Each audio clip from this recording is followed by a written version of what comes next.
वेङ्कटाद्रिसमं स्थानं ब्रह्माण्डे नास्ति किञ्चन वेङ्कटेशसमो देवो न भूतो न भविष्यति.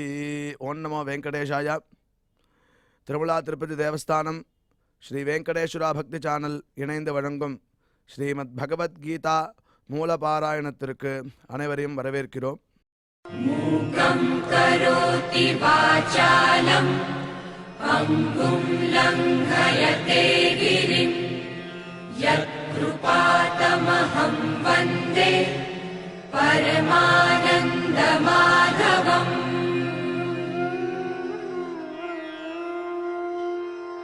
करारविन्देन पदारविन्दम् मुखारविन्दे विनिवेशयन्तम् वटस्य पत्रस्य पुटे शयानम् बालं मुकुन्दं मनसा स्मरामि.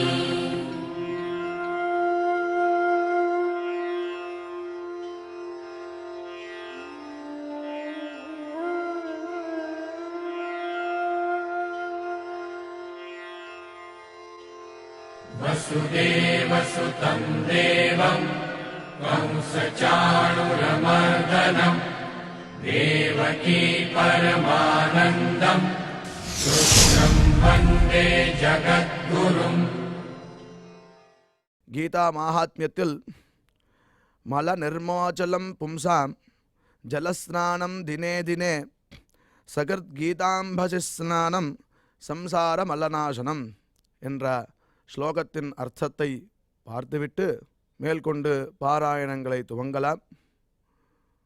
நாம் ஒவ்வொருவரும் பிரதிதினம் ஷரீரத்தில் உள்ளதான அழுக்கை எடுப்பதற்கு ஸ்நானம் என்ற கிரியை செய்கிறோம்.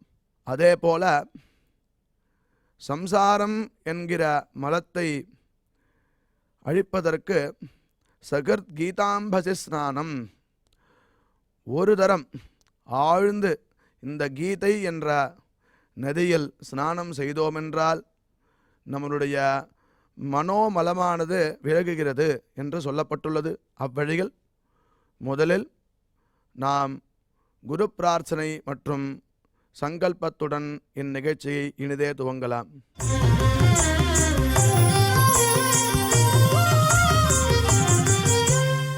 श्री गुरु प्रार्थना.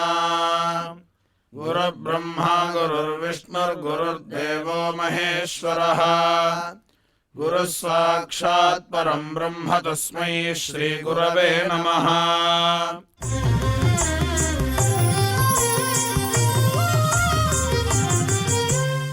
श्रीनिवास प्रार्थना. नमः क्षीराब्धिनाथाय वैकुण्ठाचलवासिने मुकुन्दाय नमो नित्यम् अनन्ताय नमो नमः.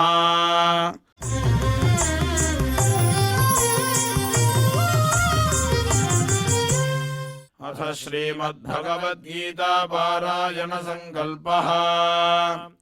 श्रीमदादिवराह क्षेत्रे विराजमानस्य अखिलाण्डकोटिब्रह्माण्डनायकस्य श्रीपद्मावती जानेः भगवतः श्रीवेङ्कटेश्वरस्वामिनः दिव्यसन्निधौ जगद्गुरोः श्रीकृष्णपरमात्मनः अनुग्रहेण समस्तप्रपञ्चस्य विशेषतः भारतदेशस्य उत्तरोत्तर शुभसम्पत्समृद्ध्यर्थं श्रीमद्भारतदेशगता तपस्विजन तपोबलवृद्धिद्वारा समस्तस्यापि मानवसमाजस्य सर्वारिष्टपरिहारार्थम् एतद्देशवासिनां सर्वेषां सज्जनानां योगक्षेमार्थं राष्ट्रविरोधिनां निबर्हणद्वारा जनानां चित्तशान्ति चित्तस्थैर्य संतोषादि अभिवृद्ध्यर्थं एतद्देशवासिनां परस्परविद्वेष परस्परनिन्दा परस्परहिंसादीनां निवृत्त्यर्थं परस्परसौमनस्य सिद्ध्यर्थं समस्तपापक्षयार्थं श्रीमन्नारायणप्रीत्यर्थं श्रीपरमेश्वरप्रीत्यर्थं श्रीमद्भगवद्गीतायाः अखण्डपारायणं करिष्यामहे।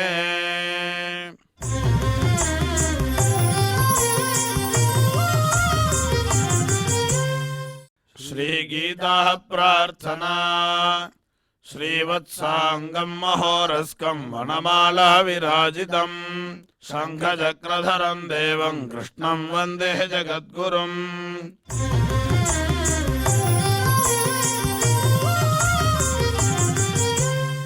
पार्थाय प्रतिबोधितां भगवता नारायणेन स्वयं व्यासेन ग्रथितां पुराणमुनिना मध्ये महाभारतम् अद्वैतामृतवर्षिणीं भगवतीम् अष्टादशाध्यायिनीम् अम्ब त्वामनुसन्दधामि भगवद्गीते भवद्वेषिणीम्।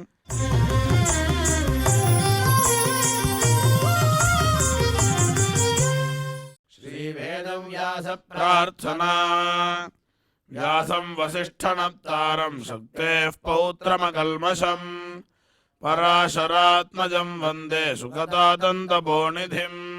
यत्र योगेश्वरः कृष्णो यत्र पार्थो धनुर्धरः तत्र श्रीर्विजयो भूतिर्ध्रुवाणी धर्मधर्मम।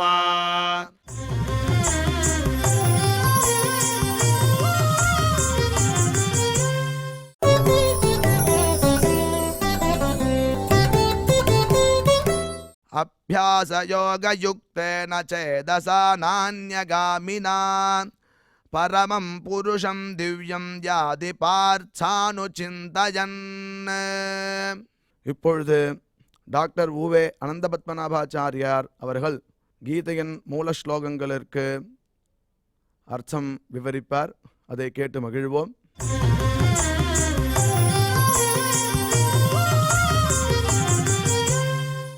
अभ्यासयोगयुक्तेन चेतसा नान्यगामिनां परमं पुरुषं दिव्यं याति पार्थानुचिन्तयन्. ஓம் நமோ பகவதே வெங்கடேஷாய. இந்த 8வது அத்தியாயத்தில் அர்ஜுனன் கேட்ட கேள்விக்கு பகவான் இப்பொழுது பதில் அருளி செய்து கொண்டிருக்கிறான்.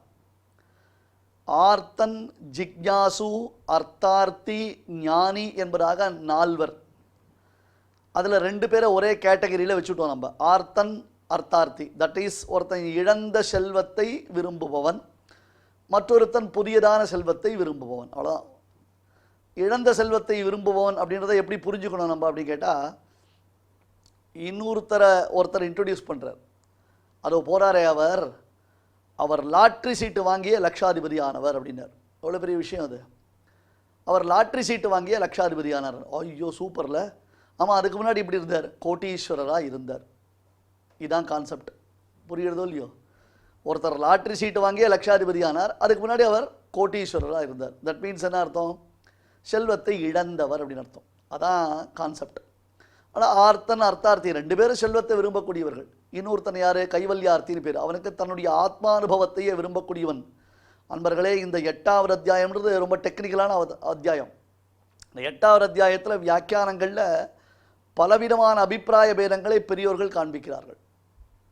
அது ரொம்ப சூக்ஷ்மமாக நாம் தெரிந்து கொள்ள வேண்டும். அதுவும் பின்னாடி வரக்கூடியதான சில ஸ்லோகங்கள் எல்லாம், அடுத்தடுத்து வரக்கூடிய ஸ்லோகங்கள் எல்லாம் இந்த கைவல்ய நிஷ்டன் என்று சொல்லக்கூடிய ஆத்மானுபவத்தை குறித்ததான பல சிறப்பான செய்திகளை நமக்கு கொடுக்கின்றன. அடுத்தவன் ஞானி. ஞானி தான் சூப்பர்லேட்டிவ். ஞானின்றவன் தான் ரொம்ப சிறந்தவன். ஞானித்தோ ஆத்மையோ மேமத்தம்னு கண்ணன் சொன்னதை மறந்தே போகக்கூடாது. நம்ம அர்ஜுனா இவா எல்லாரும் ஒரு கேட்டகரி, ஆனால் இந்த ஞானின்றவன் ஒரு விலட்சணமான கேட்டகரி. எனக்கு அவன் ஆத்மாவாக இருக்கக்கூடியவன் என்று கண்ணன் அருளி செய்திருக்கிறான். எனவே இவர்கள் ஒவ்வொருவரும் எப்படி அந்திம ஸ்பிருதி செய்ய வேண்டும் என்பதை இங்கே உபதேசிக்கிறான். நாம் இருக்கும் பொழுது நல்ல விஷயங்களை சொல்லிக் கொண்டிருந்தால், பேசிக்கொண்டிருந்தால் தான் கடைசி காலத்தில் நமக்கு நல்ல விஷயத்தை நினைக்க முடியும். ஐயோ என்னால் அதை தான் சொல்ல முடியலையே அப்படின்னு ஒருத்தர் சொன்னார். ரொம்ப உடம்பு சரியில்லாமல் படுத்துட்டு இருக்கார். அவர் இடத்துல பையன் அவர் ஐயோ ஐயோன்னு கத்துறார். பையன் சொன்னால் நாராயணான்னு சொல்லுப்பா, நாராயணா சொல்லுப்பார். ஐயோ அத்தைத்தான் சொல்ல முடியலையேனர். அங்கே ஒரு அஷ்டாட்சரம், இங்கே ஒரு அஷ்டாட்சரம். ஓம் அவர் 8 எழுத்துடையதான நாராயண சப்தத்தை சொல்லு அப்படின்னா ஐயோ அத்தை சொல்ல முடியலையே அப்படின்னார். இந்த ஐயோ அத்தை சொல்ல முடியலேன்னு நாராயணா சொல்ல முடியலையே சொல்ல முடியலையோ. அஜாமிளனுடைய சரித்திரத்தையும் நாம் பார்க்கிறோம். ஆகையால இங்கே அர்ஜுனனுடைய கேள்வியின் சாராம்சம் என்ன? கிருஷ்ணா, உன்னை நினைத்தவன் உன்னுடைய சாயுஜ்யத்தை பெறுகிறான் என்று சொன்னான். அந்த மாதிரி எதை நினைத்தாலும் அப்படியே பிறக்க முடியுமா? எதை நினைத்தாலும் அப்படியே பிறக்க முடியுமா அப்படின்னு கேள்வி. எல்லாம் கரெக்டாக புரிஞ்சுக்கணும். அன்றைய ஒரு 2-3 உபன்யாசத்துக்கு முன்னாடி சுந்தரகாண்டத்தில் வந்த ஒரு சிறப்பு காட்சியை விவரித்தேன்.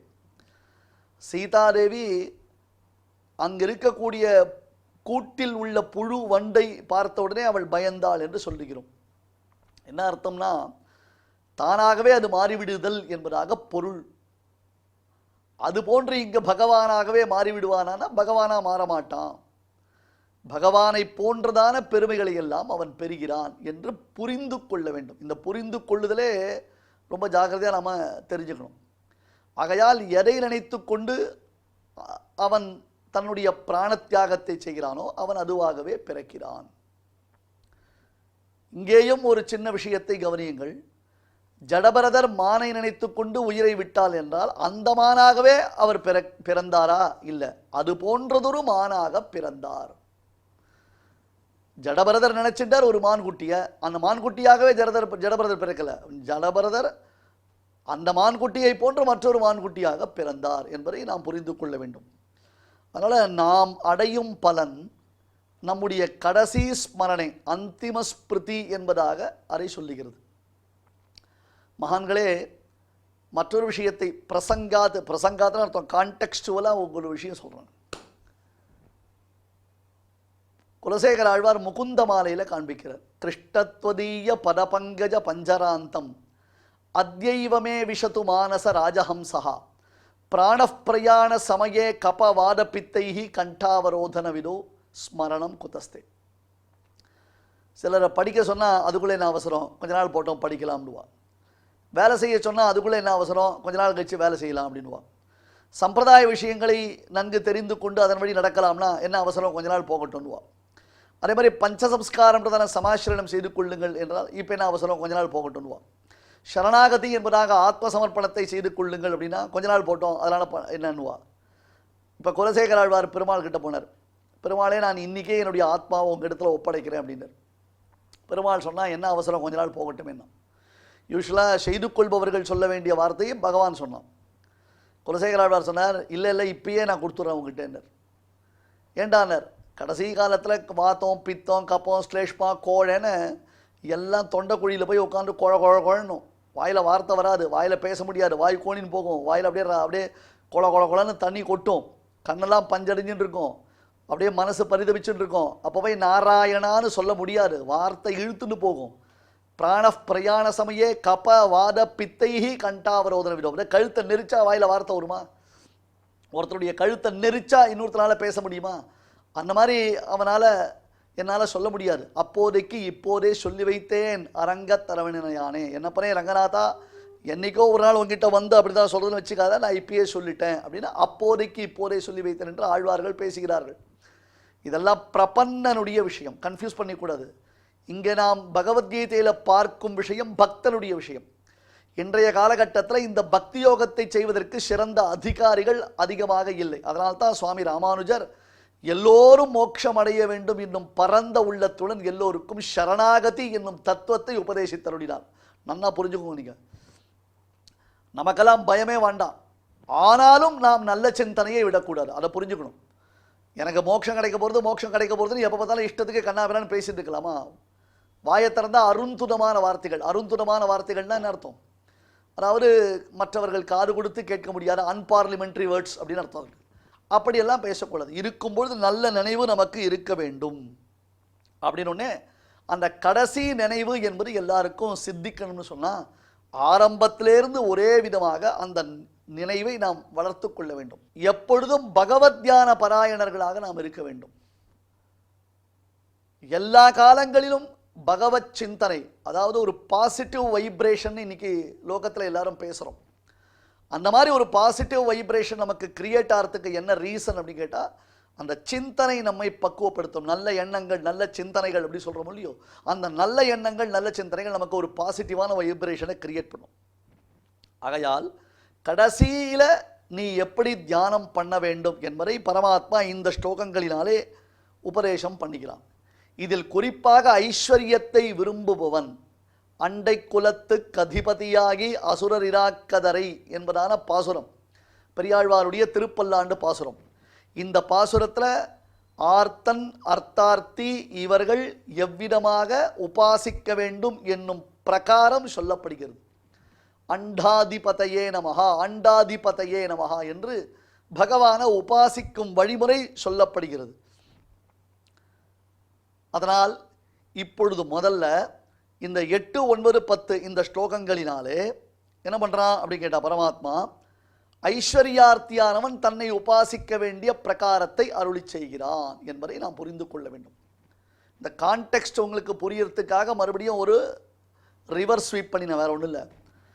இந்த செல்வத்தை விரும்புபவன், அது இழந்த செல்வத்தை விரும்புவனா இருக்கட்டும் அல்லது புதிய செல்வத்தை விரும்புவனா இருக்கட்டும், ஒருத்தங்கிட்ட ஏற்கனவே செல்வம் இருந்தது, அது இழந்தது, இழக்கப்பட்டது அவன், அல்லது புதுசாக ஒரு செல்வத்தை விரும்புகிறான், இதுவரெல்லாம் அவனுக்கு தரித்திரனாகவே இருந்துட்டான், அப்பேற்பட்டவனும் சேர்ந்து அவர்களுக்கு அந்திம ஸ்மிருதி எப்படி இருக்கணும்? உபாசன பிரகாரம் வேற, அந்திம ஸ்மிருதி வேற, கன்ஃபியூஸ் பண்ணிக்காதீங்க. பகவத் உபாசன பிரகாரம்ன்றது வேற, அந்திம ஸ்மிருதின்றது வேற. அதையும் நாம நல்லா புரிஞ்சுக்கணும். அபியாச யோக யுக்தேன சேதசா ந அந்யகாமினா பரமம் புருஷம் திவ்யம் யாதி பார்த்த அனுசிந்தயன். ஹே அர்ஜுனா, அபியாச யோக யுக்தேன, தினந்தோறும் என்னை சிந்திப்பது, அந்தந்த காலங்களில் குறிப்பிட்ட அந்த காலங்களில் என் விஷயமான யோகத்தை செய்வது. ரெண்டுத்துக்கும் வித்தியாசம் இருக்குது சுவாமி. அதாவது சந்தியாவந்தனம் பண்ண வேண்டிய சமயத்தில் சந்தியாவந்தனம் பண்ணுறோம். ஒருத்தர் என்ன பண்ணார், நான் சந்தியாவந்தனம் பண்ணல, பகவானை குறித்து யோகாபியாசம் பண்ணியிருக்கேன்னா தப்பு. நிறைய பேர் சொல்லக்கூடிய சமாதானம் திரும்பலையோ, சந்தியாவந்தனம் பண்ணுனா பண்ண மாட்டேன்றா, சகசநாமம் சொல்கிறேன்னா சகசநாமம் சொல்கிறேன்றா. சகசநாமம் சொல்கிறத யாரும் தடுக்கலை, சகசநாமம் யாரும் சொல்ல வேண்டான்னு சொல்லலை, சகசநாமம் சொல்கிறது தப்புன்னு யாரும் சொல்லலை. ஆனால் சந்தியாவந்தனம் பண்ணாமல் சகசநாமம் சொல்லக்கூடாது. ஸ்ரீமத் அஹோபிலமடத்தில் 45வது வட்டம் ஸ்ரீமத் அழகேசிங்கர் எழுந்தருளியிருந்தார். ஸ்ரீ லக்ஷ்மீ நரசிம்ம பாதுகா சேவக ஸ்ரீவன்ஷடகோப ஸ்ரீ நாராயணதீந்திர மகாதேசிகன் என்று அந்த அழகேசிங்கருக்கு திருநாமம். அந்த அழகேசிங்கர் இந்த சந்தியாவந்தன கான்செப்டை ரொம்ப அழகாக நமக்கு புரிய வைப்பார். ஒரு ஆஃபீஸில் ஒருத்தன் ஒர்க் பண்ணிட்டு இருக்கான். ஒர்க் பண்ணிட்டு இருக்கச்சே அவனுக்கு சம்பளம் போகலை, குடும்ப கஷ்டம், குடும்பத்தில் இன்னும் கொஞ்சம் அவனுக்கு அதிகமான சம்பளம் தேவைப்படுது. அந்த சம்பாத்தியத்திற்காக அவன் என்ன பண்ணுறான், அதே ஆஃபீஸில் ஓவர் டைம் பார்க்குறான். ஒரு ஆஃபீஸில் ஒர்க் பண்ணிட்டு இருக்கிறவன் கூடவே ஆஃபீஸில் என்ன பண்ணுறான், ஓவர் டைம் பார்க்குறான், ஓடி அப்படின்றதாக ஒன்று பார்க்குறான். அப்போ அந்த மேனேஜர் என்ன பண்ணுறார், சரிப்பா கஷ்டப்பட்டு இவன் உழைக்கிறான் இவன் அப்படின்னு அவனுக்கு சம்பளத்தை அதிகப்படுத்தி கொடுக்குறாரு. இன்னொருத்தன் பார்த்தான், ஓஹா அவன் ஓட்டி பார்க்குறானா, அதனால் அவனுக்கு சம்பளம் வருதா, நானும் பார்க்குறேன் பார் அப்படின்னு இவன் ஓட்டி பார்த்தான். இவன் ஓட்டி பார்த்த உடனே மேனேஜர் அவனை கம்பெனி விட்டு ஓட்டி விட்டான். உனக்கு கோவம் வந்தது. அது என்ன, அவன் ஓவர் டைம் பார்க்கச்சே நீங்கள் அவனை அக்செப்ட் பண்ணிட்டீங்க, நான் ஓவர் டைம் பார்க்கச்சே என்னை அக்செப்ட் பண்ணிக்க மாட்டேன்றீங்களேன்னார். அட முட்டாளே, அவன் டியூட்டியை சரியாக பார்த்துட்டு அதுக்கப்புறம் ஓட்டியை பண்ணினான். தட் இஸ், ஆஃபீஸுக்கு வர வேண்டிய டயத்திற்கு கரெக்டாக ஆஃபீஸுக்கு வந்துட்டு ஆஃபீஸில் பண்ண வேண்டிய வேலைகளை செஞ்சுட்டு அதுக்கப்புறம் ஓவர் டைமாக ஆஃபீஸில் ஒர்க் பண்ணினான். நீ என்ன பண்ண, ஆஃபீஸுக்கே வராமல் கட் அடிச்சுட்டு நான் ஓவர் டைம் மட்டும் ஒர்க் பண்ணுறேன்னு சொல்கிறிய. ஏண்டா டியூட்டியை விட்டுட்டு ஓட்டியை பார்த்தா ஓட்டி தான் விடுவா, ஒன்று ஆஃபீஸை விட்டு வெளில ஓட்டி விட்டுடுவான், விரட்டி விட்டுடுவான். டியூட்டியை பார்த்துட்டு ஓட்டி பார்க்கணுமே தவிர்த்து ஓட்டியை பார்க்குறேன்னு டியூட்டியை விடலாமோ? இதை தான் அழகேசிங்கர் சாதிப்பார். என்னது, சந்தியாவந்தனம் பண்ணிட்டு சகசநாமம் சொல்லு. சந்தியாவந்தனம்ன்றது டியூட்டி, சகசநாமம்ன்றது ஓட்டி. ஓவர் டைம் உனக்கு தேவைன்னா பண்ணலாமே தவிர்த்து ஓவர் டைம் உனக்கு தேவையில்லைன்னா பண்ணணுன்ற நெசசிட்டி கிடையாது. டியூட்டி ஒழுங்காக இருந்தால் போகிறோம். நல்லா கவனிங்க, என்னுடைய தேவைக்காக நான் ஓவர் டைம் பண்ணுறேன், அதனால் நான் ஆஃபீஸில் ஓவர் டைம் பார்க்க வேண்டியதாக இருக்குது, எனக்கு பணம் தேவை. இப்போ எனக்கு ஒன்றும் இல்லை, ஆஃபீஸில் கொடுக்குற சம்பளம் போகிறோம், ஒழுங்காக காலத்தில் 9 மணிக்கு ஆஃபீஸ் வருது, சாயங்காலம் 5 மணிக்கு ஆற்றுக்கு போகிறது, ஆஃபீஸில் கொடுக்க வேண்டியது அசைன்மெண்ட்டை கரெக்டாக முடிக்கிறது, அது இருந்தால் போருமே, நல்மதிப்பு பெறலாமே. அதுக்கப்புறம் மேலே அடுத்தது நானே நாளைக்கு மேனேஜராக வரலாமே. அப்போ அந்த டியூட்டியை நான் சின்சியராக பண்ணணும். எனக்கு என்னைக்கு தேவையோ, இந்த மாதம் தீபாவளி வருது, இந்த மாதம் சங்கராந்தி வருது, பொங்கல் வருது, அதுக்கு எனக்கு பணம் தேவைப்படுது அப்படின்னா ஒரு வாரம் ஓவர் டைம் பார்த்தா எனக்கு 2000 ரூபாய் எக்ஸ்ட்ரா வரும். அந்த 2000 ரூபாய் என்னுடைய குடும்ப தேவைகளுக்கு ரொம்ப யூஸ்ஃபுல்லாக இருக்கும். நான் பண்ணிட்டு போகிறேன், வாண்டானா விட்டுட்டு போகிறேன். இப்போ ஏன் ஓவர் டைம் பார்க்கலன்னு யாரும் கேட்க மாட்டா, ஏன் டியூட்டியை பார்க்கலன்னு தான் எல்லாரும் கேட்பா. கரெக்டு தானே? அதே மாதிரி தான் டியூட்டி ஓட்டி வித்தியாசம் புரிஞ்சுக்கணும். நம்ம சகசநாமம்ன்றது ஓவர் டைம், சந்தியானது ஆன் டைம் டியூட்டி. அதை விட்டுட்டு சகசநாமம் சொல்லக்கூடாது, இதான் விஷயம். ஆகையால் நாம் இப்போ உபாசனம் பண்ணோம். எவனொருவன் ஐஸ்வர்யத்திற்காக உபாசனம் பண்ணுறானோ அவன் செய்ய வேண்டிய அனுஷ்டானம் என்னவோ அந்த அனுஷ்டான காலங்களில் அனுஷ்டானத்தை பண்ணணும். அந்த அனுஷ்டானத்தை பண்ணிட்டு அதுக்கப்புறம் என்ன பண்ணணும் அப்படி கேட்டால், அபியாச யோகேன தினந்தோறும் என்னை சிந்திப்பது. முதல்ல குறிப்பிட்ட காலத்தில் தான் செய்ய வேண்டிய அனுஷ்டானங்களை செய்ய வேண்டியது, அடுத்தது என்னை சிந்திக்க வேண்டிய சமயத்தில் சிந்தனை செய்வது என்பதாக ந அந்யகாமினஹா. அவனுக்கு என்ன பலன் வேண்டுமோ அந்த பலனை தவிர்த்து மற்ற விஷயங்களில் ஆசை இல்லாதவனாக. ந அந்யகாமினா சேதசா. சேதசானா மனசுனாலே அர்த்தம். டைவர்ஷன், டிஸ்ட்ராக்ஷன், ஜம்ப் பண்ணிகிட்டே இருக்கிறது. ஒன்றுத்தை பார்க்கச்சே இன்னொருத்த நினச்சிக்கிறது, அதை பார்க்கச்சே இது நினைக்கிறது. சில கோவில்களில் போனால் இட நெருக்கடினால் அந்த சன்னிதானங்கள் பக்கத்துலேயே இருக்கும், குட்டி குட்டியாக இருக்கும் அந்த சன்னதிகள்லாம். இவர் ஒரு சன்னதியிலேருந்து சுவாமி தரிசனம் பண்ணிட்டு இருப்பார். உடனே அதாவது ஒரு கியூ நிற்கிறார் வச்சுக்கோங்க, வரிசையாக 3 சன்னதி, பெருமாள் சந்தி, தாயார் சந்தி, சக்கரத்தாழ் சந்தி வச்சுக்கோங்களேன். நடுவில் தாயார் சந்தி இருக்குது, அதுக்கடுத்து இந்த பக்கம் சக்கரத்தாழ் சந்தி, இந்த பக்கம் பெருமாள் சந்தி. இவர் தாயார் சந்தியில் நின்று சுவாமி தரிசனம் பண்ணிட்டு இருக்கார். அப்போ பெருமாள் சந்தியில் தீர்த்தம் கொடுத்துட்டுருக்கா, உடனே இங்கேருந்து கை நீட்டுவர். சக்கரத்தாழ் சந்தியில் ஷடாரி சாய்ப்பா, இங்கேருந்து தலையை நீட்டுவர். நடுவில் தாயார் சந்தியில் குங்குமம் கொடுப்பா, அதுக்கு கை நீட்டுவர். இது 3த்தையும் ஒரே சமயத்தில் பண்ணுவார். இதுதான் தப்பு, இதான் விஷயம். இப்போ நம்மால் என்ன பண்ண முடியுது, கான்சன்ட்ரேட் பண்ண முடியல. ஒரு விஷயத்தை ஒன்றை நாம் பிரதானமாக பார்த்து கொண்டிருக்கும் பொழுது அதில் நமக்கு நோக்கம் இருக்கணும். அதான் என்ன பேர், கான்சன்ட்ரேஷன் அப்படின்னு சொல்கிறோமோ இல்லையா? அந்த கான்சன்ட்ரேஷன் ரொம்ப முக்கியம். அப்போ நான்யகாமினா சேதசா, வேறு ஒன்றிலும் ஈடுபடாத மனதை உடையவனாய்கொண்டு திவ்யம் பரமம் புருஷம். அதாவது நமக்கு இந்த ஐஸ்வர்யம் யார் கொடுப்பா? எம்பெருமானை தவிர்த்து வேறு யார் கொடுப்பா? ஈஸ்வரன்ற சப்தத்திற்கு என்ன அர்த்தம்? சமஸ்த விதமான ஐஸ்வர்யத்தை உடையவன் என்பதாக பேர் அவனுக்கு. பிரம்மருத்ராதிகள் கிட்டத்தில் நாம் போய் ஐஸ்வர்யங்களை கேட்கிறோம், அவள் கொடுப்பா. ஆனால் எப்படி கொடுப்பா? லிமிட்டட் சோர்ஸ் தான் அவளுக்கு. இதற்கு ஏற்கனவே உங்களுக்கு ஒரு எக்ஸாம்பிள் சொல்லியிருக்கேன். என்ன, ரிசர்வ் பேங்க் கவர்னர் அவர் கையெழுத்து போட்டால் தான் நோட்டு செல்லும். அந்த ரிசர்வ் பேங்க் கவர்னர் கையெழுத்து போட்டால் தான் நோட்டு செல்லும். ஆனால் அந்த ரிசர்வ் பேங்க் கவர்னர் அச்சடிக்கிற ஆஃபீஸ்லேருந்து தனக்கு தேவையான ஒரு 2000 ரூபாய் கையில் தூக்கிட்டு வர முடியுமா? அவர் இஷ்டத்துக்கு அந்த நோட்டை உருவிண்டு வர முடியுமா? முடியாதோ இல்லையோ? காரணம் என்ன? அவருக்கும் கையெழுத்து போட்டால் தான் சம்பளம் வரும். கொஞ்சம் கவனிக்கணும். எந்த நோட்டில் அவருடைய கையெழுத்து இருந்தால்தான் அந்த நோட்டு செல்லுமோ, அப்பேற்பட்ட ரிசர்வ் பேங்க் கவர்னர் அவர் மாசமானா அங்கே தன்னுடைய அலுவலகத்தில் கையெழுத்து போட்டால் தான் அவருக்கு கிடைக்க வேண்டிய சம்பளமும் வரும். அந்த மாதிரி பிரம்மருத்ராதிகள் நமக்கு கொடுக்குற ஐஸ்வர்யம் ஞாபகம் வச்சுக்கோங்க. ரிசர்வ் பேங்க் கவர்னர்னாலே அவர் உலகத்தில் மிகப்பெரிய பணக்காரர் ஆகிட முடியுமா? அவர் யாரும் கேள்வி கேட்க முடியாது அர்த்தமா? கிடையாது. அவர் ஒரு பதவியில் இருக்கார். அந்த பதவி குறிப்பிட்ட கால பரிகந்தம் தான். அதுவும் நினச்சிக்கோங்க. அந்த கவர்னர் தன்னுடைய பதவியை ஆயிடுத்து, அவருக்கு ரிட்டையர் ஆகிட்டார். அதுக்கப்புறம் தான் கையெழுத்து போட்டதான நோட்டை தான் எல்லாரும் உபயோகப்படுத்தணும்னு சொல்ல முடியுமா? புழக்கத்தில் இருக்கிறத விட்டுடுக்கோ. இனிமேல் புதுசாக அச்சடிக்க போகிறா. அச்சடிக்கச்சு அன்னைக்கு யார் புதுசாக ஒரு கவர்னர் வராரோ அவருடைய கையெழுத்தோடு தான் அந்த நோட்டு அச்சடிக்கப்படும். கரெக்டா? கான்செப்ட் புரியுறதா உங்களுக்கு? I think so. நான் உங்களை ரொம்ப குழப்பாமல் கிளியராக பேசுகிறேன்னு நினைக்கிறேன். ரிசர்வ் பேங்க் கவர்னர் பதவியில் இருக்கிற பர்யந்தம் அவருடைய கையெழுத்து போட்ட நோட்டு தான் நமக்கு செல்லும். அதே ரிசர்வ் பேங்க் கவர்னர் ரிட்டையர் ஆகிட்டார்னா மறுபடியும் புதுசாக நோட்டு அச்சடிக்கும் பொழுது என் கையெழுத்து போட்டால் தான் நீங்கள் நோட்டை டிஸ்ட்ரிபியூட் பண்ணணும் அவர் சொன்னால் யாராவது அவரை ஒத்துப்பாளோ, பைத்தியக்காரன் சொல்ல மாட்டாளோ? அந்த மாதிரி தான் பிரம்மருத்ராதிகள்லாம். அவளுக்கு அந்த பதவி இருக்குது, அந்த பதவியில் உட்கார வச்சிருக்கான் பரமாத்மா.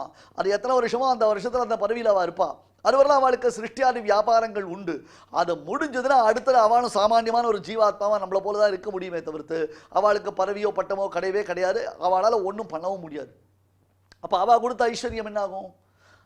அவளுக்கே நிரந்தரம் இல்லாத பொழுது அவர்கள் நமக்கு என்னத்தை கொடுக்க முடியும்? இதை புரிஞ்சுக்கணும். நாம் இப்போ நாம் எதை பிரதானமாக்குவோம்? இப்போ எல்லாத்துக்கும் யார் சர்வ காரணபூதனம், எல்லாத்துக்கும் எவன் பிரதானமோ அப்பேற்பட்ட எம்பெருமான், அவன் மூலமாக தான் நமக்கு எல்லாம் சிந்திக்கணும். ஆகையால் அந்த அந்த நான்யகாமினா சேதசா திவ்யம் பரமம் புருஷம் அனுச்சிந்தயன் யாதி, திவ்யனாயும் பரமபுருஷனாயும் இருக்கக்கூடிய என்னை அவன் நினைத்து கொண்டே என்னை அடைகிறான். விஷயம் பகவானுடைய உயர்ந்த ஐஸ்வர்யத்தை நினைத்து கொண்டே ஒருவன் அந்திம காலத்தில் தன்னுடைய உயிரை விட்டானேயானால் அந்த ஈஸ்வரனுடைய அனுகிரகத்தினாலே அடுத்த பிறவியில் அவனை போன்ற மிகச்சிறந்த செல்வந்தனாக பிறக்கிறான். புரிஞ்சுக்கோங்க நீங்க. சச் அ பியூட்டிஃபுல்லான விஷயம். இந்த அந்திம ஸ்மிருதின்றது ரொம்ப முக்கியமான சமாச்சாரம்.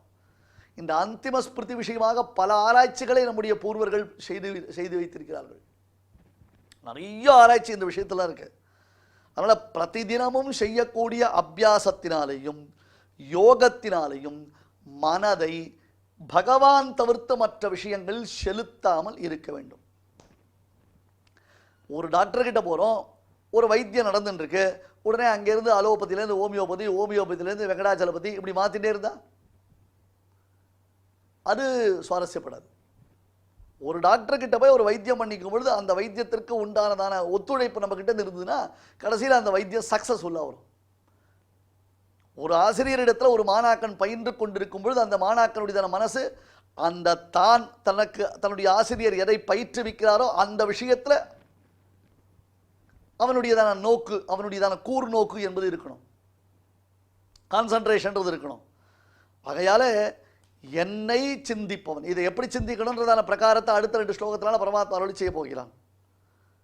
அப்ப அபியாசம் அப்படின்னு அர்த்தம், அபியாசம்னு அர்த்தம் பகவானுடைய திவ்ய மங்கள விக்கிரகத்தை எப்பொழுதும் சிந்தித்து கொண்டே இருப்பது. எப்ப நித்திய நைமித்திகாதி காரியங்கள் செய்யும் காலங்கள் தவிர, அதுதான் ஸ்டேட்மெண்ட் முக்கியம். நித்திய நைமித்திகங்களை விட்டுட்டு இதை சிந்திக்கணும்னு அர்த்தம் இல்லை.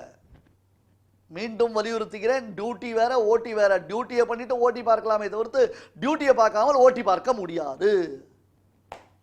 விரட்டி விட்டுடுவான்னு புரிஞ்சுக்கோங்க.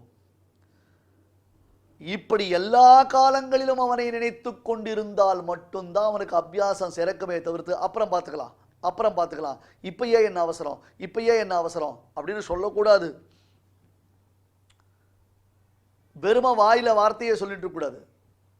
அந்த ஒட்டகம் இருக்கே, ஒற்ற கம் இல்லை, ஒட்டகம் மார்க் ஒற்ற கம் இல்லை, அந்த கம்முக்கு மார்க்கா இருக்கிற ஒட்டகம் கேமல் அது இருக்கு இல்லையா, அதுக்கு என்ன தெரியுமா பேரு? கண்டக புக்குன்னு பேர். அதுக்கு ரொம்ப பிடிச்சது என்ன தெரியுமா? வேப்பலை பிடிக்கும், முள்ளு பிடிக்கும். அதுக்கு வேப்பலை பிடிக்கும், முள்ளு பிடிக்கும்.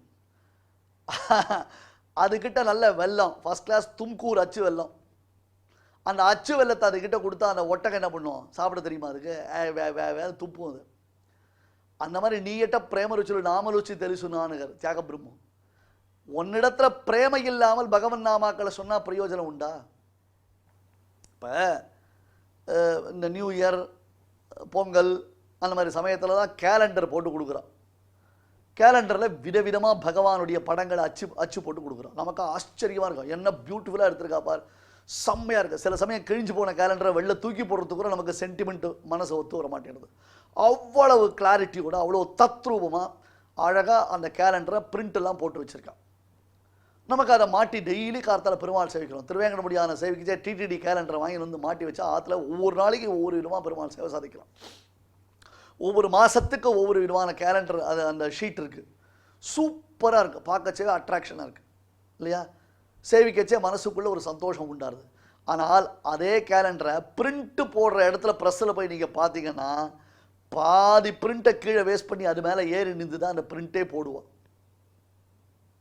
நாம் எந்த கேலண்டரை பயபக்தியோடு டெய்லி சேவிக்கிறோமோ, எதை பார்த்து நம்ம நித்தியம் தூக்கி போடுறதுக்கு கூட மனசு வராமல் கிழிஞ்சு போனால் கூட பின்னாடி டேப் ஓட்டி பத்திரமா வச்சுட்டு சேவிச்சுட்டு இருக்கோமோ, அதை பிரிண்ட் பண்ணுற இடத்துல போய் பார்த்தோன்னா எப்படி இருக்கும்? அது காலங்கீழே போய் விழுந்திருக்கும். அதை யூஸ் பண்ணுறது அப்படி தான் யூஸ் பண்ண முடியும். அந்த மாதிரி ஒட்டகத்துக்கிட்ட வெள்ளத்தை கொடுத்தா அதுக்கு தெரியுமா? மதிப்பு தெரிந்து தான் நாம் அதை சொல்ல வேண்டும். அதுக்காக சொல்கிறேன், நாம் பகவானை தியானம் பண்ணணும்னா, ஐயோ எனக்கு ஐஸ்வர்யம் வேணும்னா பகவத் தியானம் பண்ண சொல்லிட்டாலாம், தள்ளெழுத்து நான் என்ன பண்ணி தொலைகிறது, பகவத் தியானம் பண்ணி தொலைகிறேன் அப்படியா தியானம் பண்ணுவா? ஒட்டகம் வெள்ளை சாப்பிட்ற மாதிரியா தியானம் பண்ணுவா? யோசிச்சு பாருங்க. ஆனந்தமாக பெருமாளுக்கு நல்ல திருப்பதி லட்டு கொடுத்தா எப்படி இருக்கும் இல்லை? சுவாமி புளியோரை விட்டுட்டு பாசந்திக்கு வந்தேன், இப்போ பாசந்தியை விட்டுட்டு லட்டுக்கு வந்துட்டேன் அப்படின்னு கேட்குறான். அது மாதிரி லட்டு கொடுத்தா எப்படி இருக்கும்? அந்த லட்டு சாப்பிட்டா எவ்வளோ ஆனந்தமாக இருக்கும், எவ்வளோ டேஸ்ட்டாக இருக்கும். திருப்பதி லட்டு எடுத்து வாயில் அடிச்சு போப்போம் நம்ம. அந்த ஃப்ளேவரை சாப்பிட சாப்பிட அதில் நடுவில் திடீர்னு ஒரு பாதாம் பருப்போ ஒரு முந்திரி பருப்போ கிடச்சிதுன்னா, இல்லை ஒரு கிராம்பு கிடச்சிதுன்னா அப்படியே அதை சாப்பிட்டு அப்படியே அப்படியே ருச்சிச்சு அந்த மாதிரி பகவத் தியானம் பண்ணணும். சுவாதுதமமாக ரொம்ப டேஸ்டியாக இருக்கக்கூடியதான ஒரு பதார்த்தத்தை அள்ளி அள்ளி அடிச்சு போமா வாயில், லபக்கு லபக்குன்னு வாயில் போட்டு போமா? இல்லையே, நிதானமாக அப்படியே ரசித்து சாப்பிட மாட்டோமா நம்ம? ஒரு கோன் ஐஸ்கிரீமை கடைசியில் அந்த பிஸ்கட் ஐஸ்கிரீமை சேர்ந்து அந்த கோன் ஐஸ்கிரீம் சாப்பிட்றது எவ்வளோ ஆனந்தமாக இருக்கும் சில பேருக்கு. என்ன சுவாமி அப்படின்னு கேட்காதீங்க இல்லையா? சாப்பிட்றத பார்த்ததுனால சொல்கிற எக்ஸாம்பிள் இது, சாப்பிட்டு பார்த்துட்டு சொல்கிற எக்ஸாம்பிள் இல்லை. Please understand me. எனவே ஒரு குறிப்பிட்ட காலத்தில் பகவானை அதிகமான ஒரு பிரீத்தியோடு நாம் உபாசிக்க வேண்டும். அடுத்தது அனுச்சிந்தையன் என்றால் அந்திம காலத்தில் நினைப்பவனாக. மற்ற சமயங்களில் செய்ய வேண்டிய சிந்தனமானது அபியாசம் யோகம் என்பதான சப்தத்தினால் குறிப்பிடப்பட்டதனால இது அனுச்சிந்தையன் என்று காண்பிக்கிறார். அப்படி இருந்தானேயானால் அவன் பரமம் புருஷன் யாதி, பரம புருஷனைப் போல மிகச்சிறந்த ஐஸ்வர்யத்தை பெறுகிறான். ஒந்து மதகளிற்றன் ஓடாத தோல்வழியன். சுவாமி தேசிகன் பாதுகா சகஸ்திரத்தில் சாதிப்பார். விகாஹந்தே ரங்கக்ஷிதிரமணி பாதாவணி விதுஹு வஹந்தஸ்வாமந்தர் வினிஹித குச்சேல வியதிகராஹ சகிருத் வஹந்தஸ்வாமந்தர் வினிஹித குச்சேல வியதிகராஹ. குச்சேலர் வந்தார், பெருமாளை சேவிச்சார், ஒன்றுமே சொல்ல பெருமாள். ஆனால் பெருமாளை தியானம் பண்ணே வந்தார். திரும்பி வந்தால் வர வழியே மறந்து போச்சு. மார்க்க பிரமம் கொண்டிக வந்ததோ ஞான் அப்படின்னார். ஐயோ வழியே மறந்து போச்சு சுவாமின்னார். காரணம் என்னன்னார், இந்த பக்கம்தான் குச்சேலர் வந்தார்னு தெரிஞ்ச உடனே அந்த ருக்மிணி தாயார் திரும்பி பார்த்தாளாம். யஸ்யாம் யஸ்யாம் திஷி விஹரதே தேவி திருஷ்டி ஸ்துதியா தஸ்யாம் தஸ்யாம் அகமஹமிகாம் தன்வதே சம்பதோகாக என்பார் சுவாமி ஸ்ரீ வேதாந்த தேசிகன் ஸ்ரீஸ்துதி என்பதாக மகாலட்சுமி தாயாரின் பெருமை பாடும் ஸ்தோத்திரத்தில். இந்த பக்கம்தான் அந்த சுவாமி வந்தார் அப்படின்னு காமிச்சாராம் கிருஷ்ணன். அந்த திக்கை பார்த்தாள் அவள். இப்படி பிராட்டினுடைய கடாட்சம் அந்த திசையில் பட்டது. என்னாச்சு, மொத்தம் அப்படியே செல்வ செழிப்பு பொங்கி குலுங்கியது. அவர் வரைச்சே ஒரே பள்ளம் மேடு, அங்கங்கே எலக்ட்ரிக் ஒயரு, அங்கங்கே குடிநீர் குழாய் உடஞ்சி பாதாள சாக்கடை தோண்டி போட்டு, ஒரு பக்கம் மழைநீர் வடிகால் திட்டத்திற்காக தோண்டி போட்டு ஒரு பள்ளமும் மேடுமாக பாதி இடம் ஆக்குபேஷனில் இடிஞ்சு கிடந்த இடத்துல இவர் திரும்பி போச்சே மாட மாளிகைகளும் கூட கோபுரங்களும் அற்புதமான ஆக்ரா எக்ஸ்பிரஸ் ஹைவே மாதிரி பியூட்டிஃபுல்லாக ரோடு போட்டு மாவிலை தோரணங்கள்லாம் அலங்கரிக்கப்பட்டு தங்கம் வைரம் வைடூரியம் கோவியல் கோவிலாக குவிஞ்சிருக்கா மாதிரி ரோடு. ஜல்லி மண் சிமெண்ட்டு தாறு கொட்டி கிடந்த ரோட்டில் தங்கம் வைரம் வைடூரியம் மாதிரி குவிஞ்சு கிடக்கிறது. இவருக்கு புரியவே இல்லை. இவருக்கு இதுதான் நம்ம ரூட்டா? அவருக்கு கூகுள் மேப்லாம் பார்க்க தெரியாது. அவர் அந்த பழைய காலத்து நோக்கியா ஃபோன் வச்சுருக்கார். அவர் யார், குச்சேலர். அவரால் அவ்வளோதான் முடியும். அதுலேயே பேலன்ஸ் வேறு கிடையாது. அவருக்கும் பேலன்ஸ் இல்லை நடக்கிறதுக்கு, அந்த ஃபோன்லேயும் பேலன்ஸ் இல்லை. அதனால் அவர் இது என்ன வழி, மார்க்கபிரமம் கொண்டிக வந்ததோ ஞான் அப்படின்னார். நானா வழி மறந்து போயிட்டேன்னா, வேறு வழியா இது, நான் என்னுடைய ஊருக்கு போகிற வழி தானான்னு தெரியலையேன்னு திரும்பி போனால் கடைசியில் போனால் அவருடைய ஊர் தான். அவருடைய மனைவி சுஷீல சர்வாபரண சொம்பண்டையாக சாட்சாத் மகாலட்சுமியை போல சேவிக்கிறா அவரை. எப்படி இது நடந்தது இந்த அதிசயம் அப்படின்னார். விகாஹந்தே ரங்கக்ஷிதிரமணி பாதாமணி சகிருத் வஹந்தஸ்துவாம். அம்மா பாதுகாதேவியே, எவர்கள் இடைவிடாமல் உன்னை வேறொரு பிரயோஜனம் இல்லாமல் தியானம் செய்து கொண்டிருக்கிறார்களோ அவர்களுக்கு அவர்களுடையதான பாதம் பட்ட இடத்தில் அவர்களுடைய இல்லங்களில் பெரும் யானைகள் மதநீரை பெருக்கிக் கொண்டும் உயர்ந்த குதிரைகள் கனைத்து கொண்டும் பலவிதமான வேலையாட்கள் நிரம்பியதாகவும் நல்ல மாட மாளிகைகள் கூடகோபுரங்கள் கொண்ட மிக பிரம்மாண்டமான அரண்மனையாகவும் அவைகள் திகழ்கின்றன என்று சாதிக்கிறார். யாருக்கு? குச்சேலரை போல ஒன்றுமே இல்லாதவருக்கெல்லாம் கூட அஜகஜாந்தம் ஐஸ்வர்யமானது சித்திக்கிறது. யாரால? எம்பெருமானுடைய அனுகிரகத்தினால.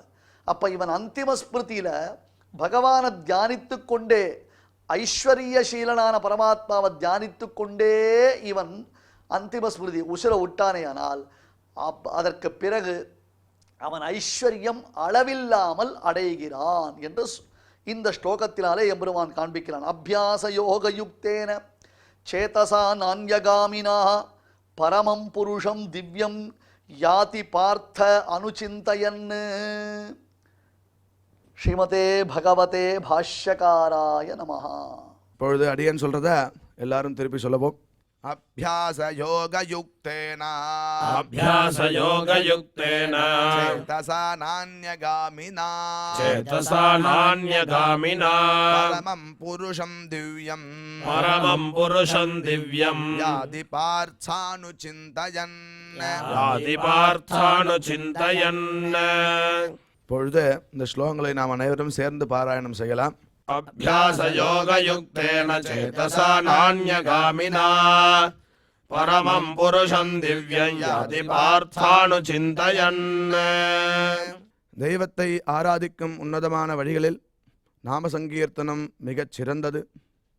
அதை பற்றி பராசர மகர்ஷி யஸ்மின்னஸ்தமதிஹி நயாதி நரகம் ஸ்வர்கோபி யச்சிந்தனே விக்னோ யத்ர நிவேஷிதாத்ம மனசோ பிராம்மோபி லோகோல்பகः முக்திம் சேதசி யஹ ஸ்திதோ அமலதியாம் பும்சாம் ததாத்யவ்யயः கிஞ்சித்ரம் யதகம் வியாதி விலயம் தத்ரோச்யதே கீர்த்திதே என்ற ஸ்லோகத்தில் அழகா வர்ணிக்கிறார்.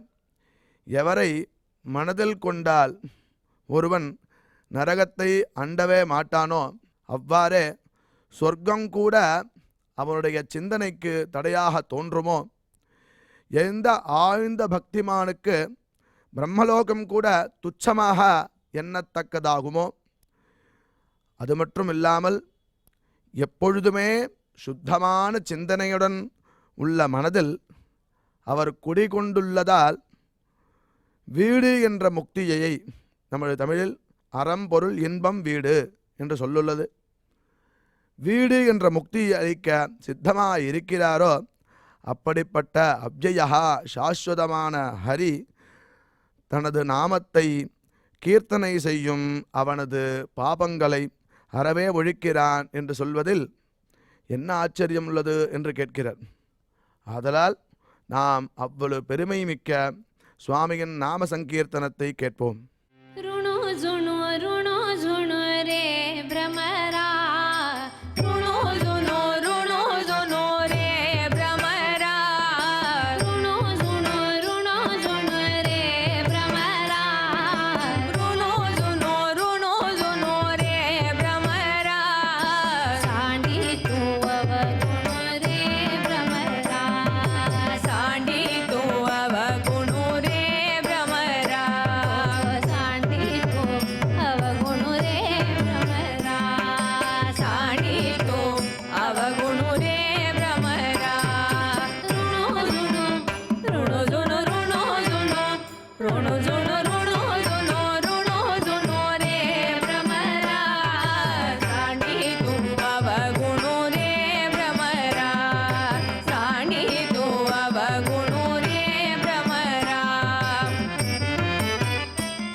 பாராயண நிகழ்ச்சிகள் இதுவரை நாம் பாராயணம் செய்த ஸ்லோகங்களில் ஏதேனும் அக்ஷரதோஷம் இருந்திருந்தால் அதை நிவர்த்திக்கும் பொருட்டு பகவானிடம் க்ஷமா பிரார்த்தனை செய்வோம்.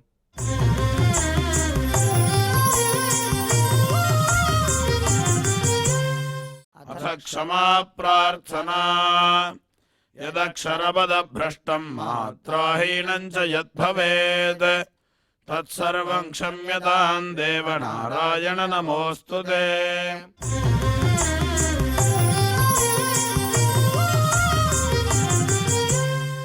अथ भगवत्समर्पणम् कायेन वाचा मनसेन्द्रियैर्वा बुद्ध्यात्मना प्रकृते स्वभावात् करोमि यद्यत् सकलं परस्मै नारायणायेति समर्पयामि.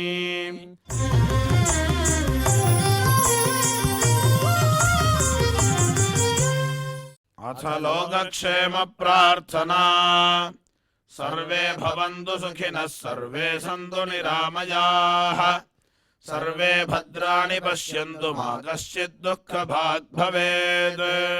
சுவாமியின் கிருபை நம் அனைவருக்கும் கிடைக்க வேண்டி மங்களாசாசனத்துடன் இன்றைய நிகழ்ச்சி நிறைவு பெறுகிறது. இதே நிகழ்ச்சியில் நாளை மீண்டும் சந்திப்போம். ஓம் நமோ வெங்கடேஷாய.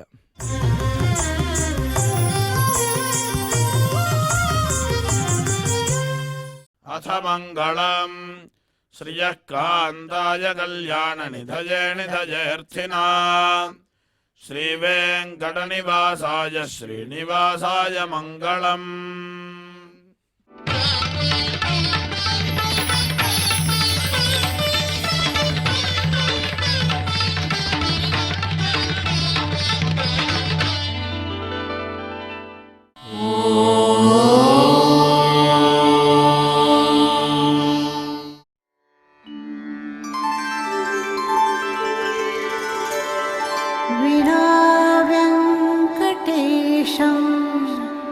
ननाथो ननाथः सदा वेङ्कटेशं स्मरामि स्मरामि.